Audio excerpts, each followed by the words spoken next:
On the morning of November 14th, 1847, the residents of Wilkes County, Georgia, awoke to a smell that would haunt the region for a generation. It wasn't just the scent of burning pine from the Thorn Plantation. It was the distinct copper tang of burning flesh. When the sheriff and a posse of 12 men finally rode past the iron gates, they didn't find a plantation. They found a slaughterhouse. Elias Thorn, the patriarch, was nailed to the door of his own carriage house. His twin daughters, Ada and Ida, were nowhere to be found. Yet the nursery on the second floor was locked from the inside. When the men broke that door down, they found what had been born in that room. It was a discovery so grotesque that the county coroner burned his report 3 days later. But the truth of what happened at the Thorn estate didn't start with the fire. It started 9 months earlier, with a biological experiment that violated every law of God and man. Elias Thorn was a man running out of time. By 1846, his vast estate was at risk of seizure by the state due to a lack of male heirs. His wife had died decades prior, leaving him with 2 daughters, Ada and Ida. At 28 years old, the twins were medical anomalies. Combined, they weighed nearly 800 pounds, confined largely to the reinforced floors of the drawing room. They were intelligent, cruel, and utterly unmarriageable by the standards of Southern gentry. Thorn viewed them not as daughters, but as failing livestock. He needed a grandson to secure the deed to the land, and he didn't care about the lineage of the father, provided the father could be disposed of later. In January of 1846, Thorn pulled his strongest field hand, a man named Samson, from the cotton rows. Samson was 6'4", known for a temperament that terrified the overseers. Thorn offered Samson a deal that was a death sentence in disguise.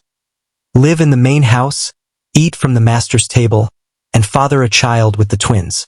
If a healthy boy was born, Samson would be granted freedom papers and passage north. If he refused, he would be flayed alive.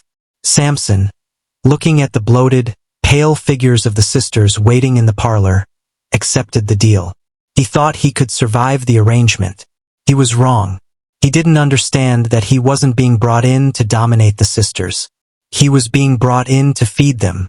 Before we unlock the doors to the nursery and reveal what exactly was born in that house, make sure you subscribe, hit that bell, and comment your state below. The horror is just beginning. The arrangement began under the strictest secrecy. Thorn boarded up the windows of the east wing, claiming his daughters had contracted a sensitivity to sunlight.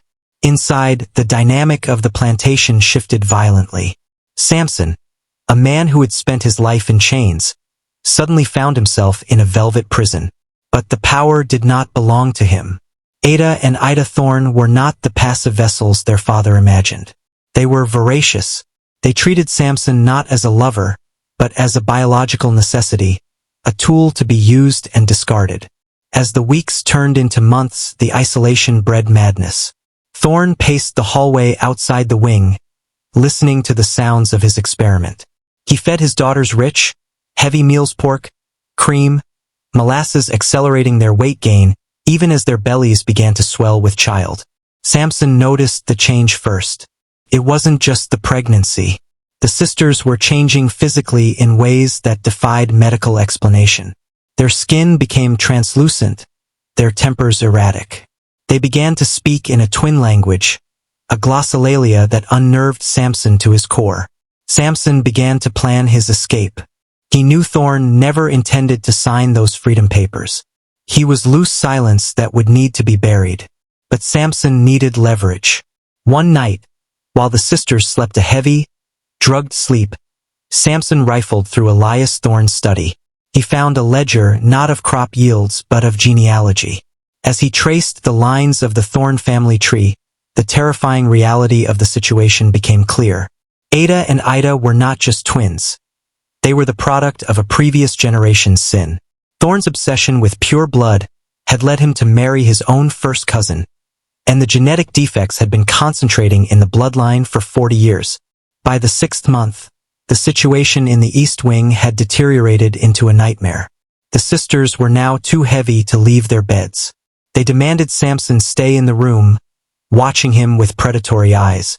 The town of Wilkes County began to whisper. A doctor visiting for a minor ailment reported seeing shadows of giants moving behind the curtains.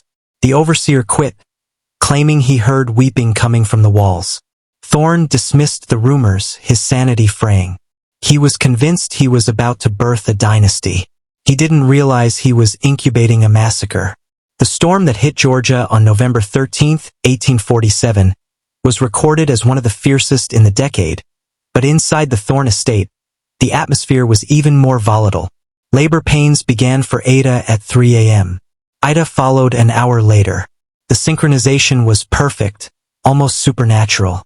Thorne, in a panic, summoned a midwife from the slave quarters, an older woman named Mom Sally, threatening to kill her if she spoke a word of what she saw. Samson was chained to the bedpost in the corner of the room, forced to watch the culmination of his torment. The heat in the room was stifling. For 12 hours, the sisters screamed, their voices merging into a singular, harrowing sound. Thorne stood at the foot of the bed, holding a lantern, his eyes wide with a mixture of greed and terror. He didn't care about his daughter's pain. He only cared about the gender of the infants. When the first child was born to Ada, the room went silent. Mom Sally stepped back, dropping the linens. It was a boy, but it wasn't the heir Thorne had prayed for. The infant was alive, breathing, and strong, but its skin and features told a story that destroyed Thorne's narrative instantly. The child did not carry Samson's features. It carried the unmistakable recessive deformities of extreme inbreeding traits that had skipped the twins but manifested violently in the next generation. The breeding with Samson had failed to dilute the poisoned bloodline. Instead, it had exposed it. Moments later, Ida gave birth. Another boy. The same result. The truth was laid bare in the blood-soaked sheets. The genetic corruption of the Thorne line was so potent that Samson's DNA had been overwhelmed. These were not new beginnings. They were monsters of the past. Elias Thorne, seeing the twisted limbs and the milky eyes of his grandsons, snapped. He drew a pistol, intending to wipe the slate clean right there in the nursery. He raised the weapon toward the infants, but he had forgotten about the mothers. Ada and Ida, despite their immense size and exhaustion, saw their father raise the gun. The rage that had been building for 28 years of imprisonment and mockery exploded. Ida lunged a massive, unstoppable force of flesh and dragged her father to the floor. The gun went off, shattering the lantern. Kerosene spilled across the dry heart pine floorboards. The fire began instantly, hungry and fast. The nursery became an inferno within seconds. Samson, using the chaos, managed to break the rusted chain binding him to the bedpost. He looked back one last time. He saw a tableau that would haunt him until his death. Elias Thorne was being crushed under the weight of his own creation, screaming as his daughters held him down in the flames. They weren't trying to escape. They were ensuring he burned with them. They were ending the lineage. Samson smashed the window and jumped to the roof of the veranda, rolling into the mud below just as the east wing collapsed. He didn't stop running until he reached the swamp. Back at the house, the fire spread to the main structure. The smoke signaled the town. When the sheriff arrived the next morning, the heat was still intense enough to singe hair. The investigation was brief and brutal. The bodies of the twins were found fused together by the heat, protecting the infants beneath them. The babies had suffocated, but their bodies were intact enough for the coroner to see the truth. The scandal was immediate.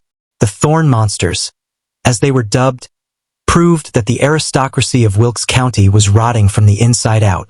To protect the reputation of the state, the official report claimed the fire was an accident and that the family died in their sleep. Samson was never caught. Some say he made it to Ohio. Others say he died in the swamp. But his testimony survived in the form of the story passed down through the underground networks of the enslaved. He was the man who survived the House of Flesh. The Thorne estate was never rebuilt. The land was considered cursed, the soil sour. For decades, locals refused to farm there, claiming that if you dug deep enough, the earth still bled. The breeding experiment of Elias Thorne didn't produce an heir. It produced a mirror, showing the ugly, distorted truth of a society built on exploitation. And in the end, It was